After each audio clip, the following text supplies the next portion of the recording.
That's being measured. Some of them that will apply to the greater area.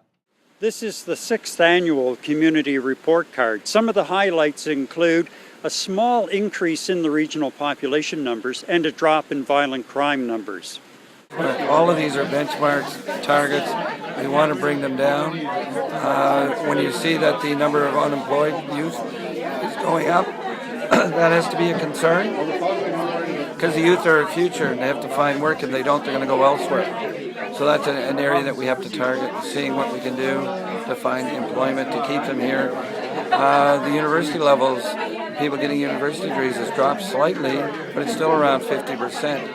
And that's a good indicator. But what's the reason that's dropping? Is it the cost? What's happening in that area? So the universities, I'm certain, will be looking at that. But when you look at it, we're pretty healthy city when you look at the numbers and so on.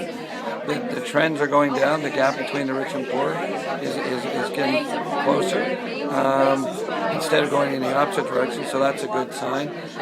The number of buildings that are available for housing could be that we've taken down a lot of buildings too. That may have brought the number down because a lot of these rundown buildings had been used for housing and they're no longer on the marketplace, so the availability means that the better buildings are going to be more occupied and have a chance to survive. So that's another good sign. The poverty rate continues a slow decline, but it's Census Metropolitan Area data that we're looking at that takes in from St. Martin's to Latrobe to Hampton. So part of the region's story is the city of St. John with 68,000 people with its concentration of neighborhood poverty. So when you look at Census Metropolitan Area data, it tends to dilute the pockets of despair and vulnerability that we have in St. John.